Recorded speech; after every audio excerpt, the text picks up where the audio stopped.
Amen. Hallelujah.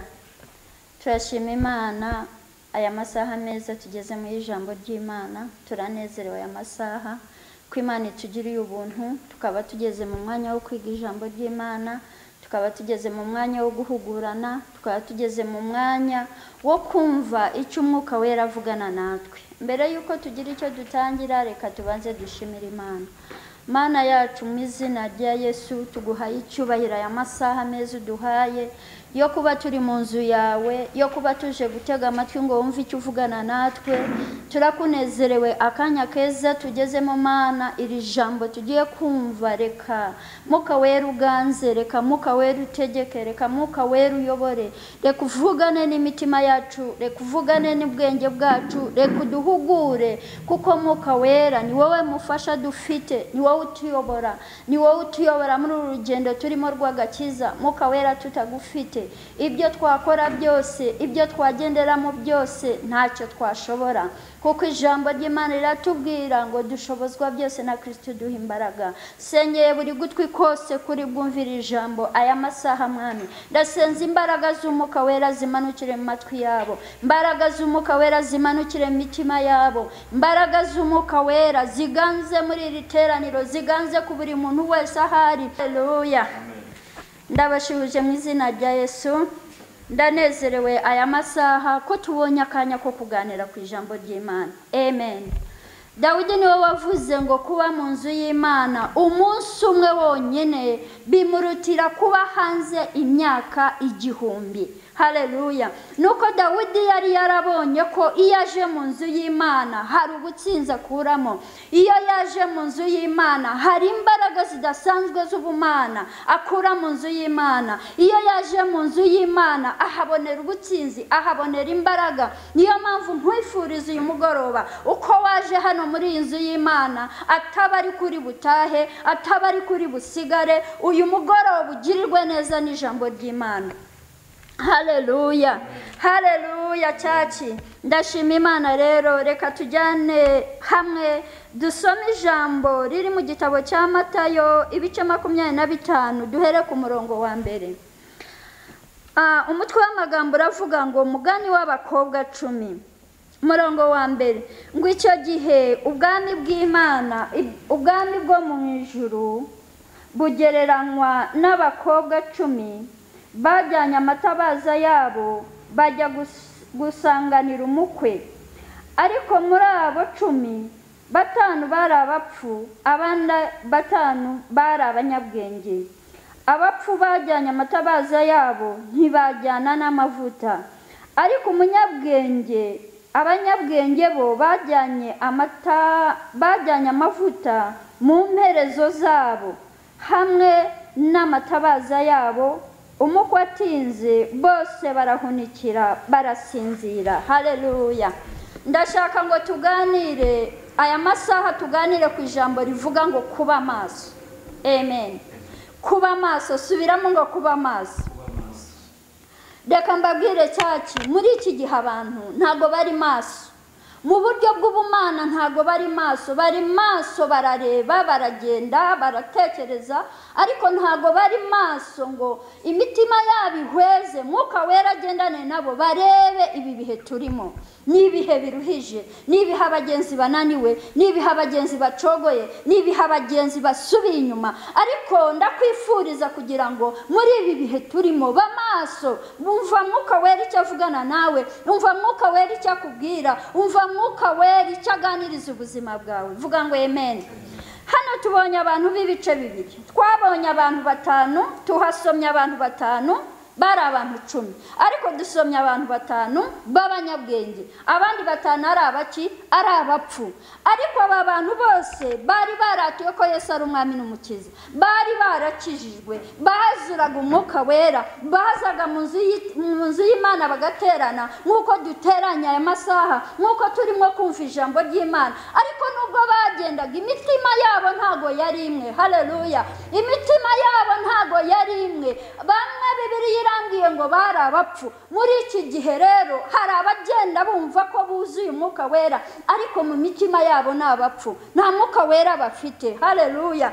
Ngo baricara ngo bategereze umukwe. Muri iki gihe njyewe njya gukizwaho nakirizwe narakijijwe dutegereza Yesu bavuga ngo Yesu azaza kugeza n'uyu munsi Yesu azaza turamutegereje kandi azaza ariko nubwo benshi bategereje uyu munsi benshi bamaze kunanirwa uyu munsi benshi bamaze gucogora uyu munsi benshi bamaze gusubira inyuma uyu munsi benshi bamaze kubivamo ndakwinginga aya masaha turi hano wongere usaba imbaraga z'Umwuka Wera wongere ufate icyerekezo cyo gushaka Imana wongere usaba Imana muvandi muri hano mubyeyi uri hano mugabo uri hano musore uri hano mukobwa uri hano wongere usaba Imana iguhumura amaso ahari umukwe atazaza ugasanga asinziriye hari umukwe atazaza agasanga urahunikiye ahari umukwe atazaza ugasanga urugi rwakinze amen haleluya ngo umukwe atinze ngo bose barahunikira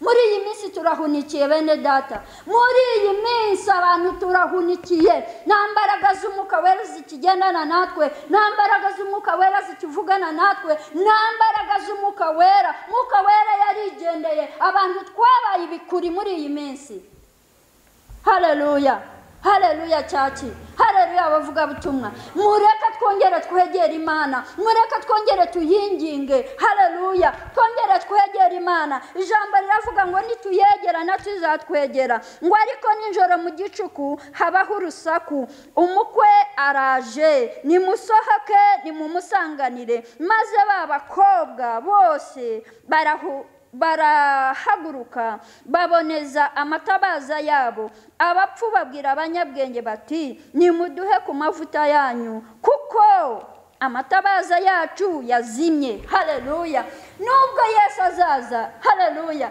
John ntabwo uzigera umbwira ngo mpa ku mavuta nyaguye ntibishoboka n'iki gihe turimo ni igihe cyo kwizigamira amavuta iki gihe ni igihe cyo gushaka Imana iki gihe ni igihe cyo kwegera Imana iki gihe ni igihe cyo gushaka Imana mbese wari wafata umunsi muri ibi bihe turimo ugashaka Imana ukayibwira ngo Mana ahari amatabaza yanjye yarazimye ahari nta mavuta mfite wari washaka igihe ukegera Imana haleluya nimushaka Imana abantu benshi barananiwe ababyeyi turananiwe abagabo turananiwe abasore turananiwe abakobwa turananiwe ariko nimwegera Imana nimuyishake nimukureho intege nkeya nimukureho guhunikira nimukureho ibyo bibatandukanya n'Imana mwegera Imana ngo kuko umwenda wari ukingirije ahera watabutsemo kabiri buri umwe wese yigererayo ntukambwira ngo nzamura ku musozi kuko nanjye afite imitwaro yawe nawe ufite imitwaro yawe ni wowe wakuzamuka umusozi ukabwira Imana ikagutabara ni wowe kuzamuka imisozi itabaza yawe igahoramo amavuta ni wowe kuzamuka imisozi itabaza yawe ntikame ni wowe kuzamuka imisozi itabaza yawe igahora yuzuye ariko uyu munsi turananiwe turasinziriye ducitse intege turi mu bicuku bya nijoro ntituzi ko umukwe ari ku rugi Bibiliya iravuga ngo ntituzi umunsi n'igihe haleluya ndakwinginga uyu munsi wongere wegera Imana ndakubwira wegera Imana ndimo kukubwira ngo wegera Imana ariko nanjye ndibwira haleluya reka tujyane mu gitabo cy'Abaroma ibice 13 duhera ku murongo wa 31 haleluya Yesu nashimwe vuga ngo Yesu ni umwami haleluya igitabo cy'Abaroma ibice 13 duhere ku murongo wa 11 ngo kuba maso nuko mujye mugenza mutyo kuko muzi yuko igihe cyo gukanguka gisohoye rwose dore agakiza kacu karatwegereye kuruta igihe twizereye kuko ijoro rirakuze burenda gucya nuko nimwiyambure imirimo y'umwijima twambare intwaro z'umucyo tugendane ingeso nziza nk'abagenda mu mucyo tutagira ibiganiro bibi tudasinda tudasambana tudakora iby'isoni nkeya ubwo mwambure tudatongana kandi tutagira ishyari ahubwo mwambare umwami Yesu kandi ntimuhe urwaho imibiri yanyu kugira ngo ibone uko ikora ibyo yifuza Yesu nashimwe. Uyu ni Pawulo yahuguraga Abaroma. Nanjye uyu mugoroba nshobora kuba ntari Pawulo ariko ndi Juliet. Nanjye uyu mugoroba ndakubwira ngo bamaso, wiyambure ibigukurikira, wiyambure ubusambanyi. Hano Bibiliya tubwira ngo twiyambure igoma, twiyambure kubeshya, twiyambure ubujura, twiyambure ubusambanyi. Haleluya. Ntabwo nzi ikikunanije, ntabwo nzi icyituga tugiye ku rugi rwawe, ariko Yoba yaravuze ngo nubwo byituga tugiye ku rugi ariko ni wowe wo kubitegeka. Nanjye uyu mugoroba ndakubwira nshuti yanjye, nubwo hari ibikunaniza, nubwo hari ibikugoye, nubwo hari ibikunanije, ariko Pawulo aravuze ngo tube maso, twirinde ibitwosha, twirinde ibitunaniza, twirinde ibidushuka. Aya masaha ndakwinginze, uyu munsi wongera wegera Imana, wongera uhinduke mu mutima yawe. Niba hari ibikunanije, ni ubusambanyi bukunanije, mbaraga z'Imana zagutabara zikabugukuramo. N'ubwibone bukunanije, mbaraga z'Imana zagutabara ukabuvamo. Uyu mugoroba ndakwinginze, bamaso, ubwire umutima wawe ngo umutima wanjye niki gituma nanirwa. Ubwire umutima wawe, uyubwira ngo niki gituma nanirwa. Wisuzume mu mutima wawe. Tubuze akanya ko kwisuzuma, tubuze akanya. Torero ry'Imana muri iki gihe turasa nk'abagenda tutazi iyo tuva, tutazi iherezo ryacu, ariko ndakwinginze uyu mugoroba wongere wisuzume, nshuti yanjye, wisuzume wa mugabo we, wisuzume wa musore we. Uvuga uti mbese amatabaza yanjye aracyaka? Mwabaririmbyi mwe mwisuzume, mwabacuranzi mwe mwisuzume. Uvuga uti mbese amatabaza yanjye aracyaka? Umukwaje none ahangaha nagendana nawe, umukoje mu gicuku cya nijoro mbese nagenda, mbese naba connected nawe nkagenda. Benshi tumaze kurambirwa, benshi tumaze kurambirwa, ariko uyu mugoroba ndaguhugura kongera kwegera Imana.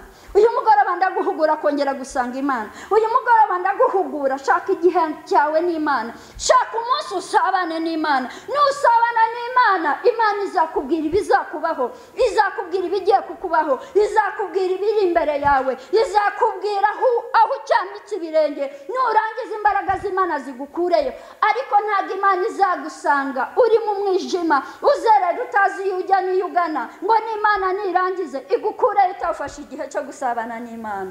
Haleluya. Pawulo ahugura Abaroma arababwira ati mumenye yuko dukwiye kwiyambura imirimo y'umwijima. Imirimo y'umwijima ni iyihe? Ni ubusambanyi.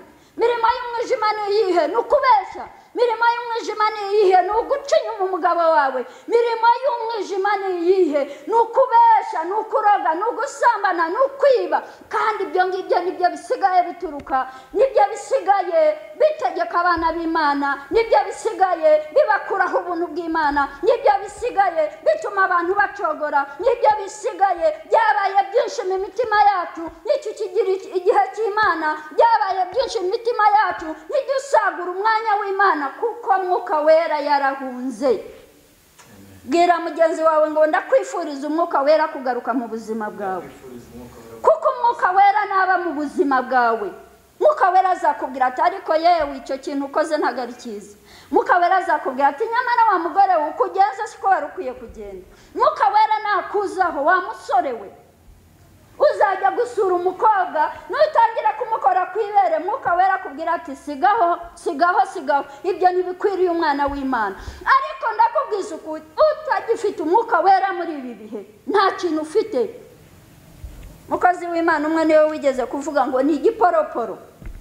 Haleluya. Umurokore udafite Umwuka Wera, umurokore udafite Umwuka Wera ntiyamenya naho yaguye. Umurokore udafite Umwuka Wera ntiyamenya naho yatandukanye n'ubwiza bw'Imana. Uyu mugoroba ndakwifuriza kuba mu bwiza bw'Imana. Haleluya. Yesu ashimwe cyane. Haleluya. Ndakwifuriza iri jambo rikubeho. Bamaso, kuko nuba maso urabona iyo umujura yaje nijoro, uri maso uramwumva ukamutera. ariko utari maso ntago wamwumva akunyaga ibyawe. Uyu munsi rero kubera ko tutari maso, uyu munsi tutagendeye mu ijambo ry'Imana nk'uko Pawulo yabwiye Abaroma, niyo mpamvu dusinziriye, niyo mpamvu Satani atwiba, niyo mpamvu usanga umurokore ari umurokore ariko wamusanga ahantu yikinze ukabona nta bumana bukimuriho. Niyo mpamvu uyu munsi umuntu ahagara ku gatuti nk'uyu munsi uko mbwirije, ejo ku mugoroba ukamusanga ahantu runaka ari yakorakora amabere y'abakobwa. Niyo mpamvu umwuka wera yahunze ubuzima bwacu. Iyo umuntu atakiri kumwe n'umwuka wera ntabwo atinya gusambana, iyo umuntu atari kumwe n'umwuka wera ntatinya kuroga mugenzi we, iyo umuntu adafite ubumana muri we ntatinya guca inyuma umugabo utari uwe. Ariko Imana idutabare. Haleluya. Imana idutabare uyu mugoroba, Imana itwongerera ubuntu, Imana itwongerera imbaraga, Imana itwongerera igihe n'Imana. Dushaka igihe n'Imana, dushaka igihe cyo kwegera Imana, dushaka igihe cyo gusabana n'Imana. Nitumara kwegera Imana cyaki tuzagendana nayo. Haleluya. Haleluya. Ngo tugendane ingeso nziza nk'abagenda mu mucyo. Bwira mugenzi wangu tugendane ingeso nziza nk'abagenda mu mucyo. Haleluya. Abagenda mu mucyo baba ari abana b'umucyo nyakuri. Abagendana mu mucyo ntago bangana. Abagendana mu mucyo ntibabeshya. Abagenda mu mucyo ntago biba. Abagenda mu mucyo ntiwanga mugenzi wawe. Abagenda mu mucyo nturiganya mwene so. Abagenda mu mucyo iyo mugenzi wawe ateye imbere urabyishimira. Abagendana mu mucyo nta busambo bagira, wifuza ko icyo wabona wakirya na mugenzi wawe. Ariko muri ibi bihe turimo, ibyo bihe Pawulo yabwiraga Timoteyo, ni ibi bihe turimo, umuntu arikubira, umuntu abukwe, umuntu arakora ibyo yishakiye.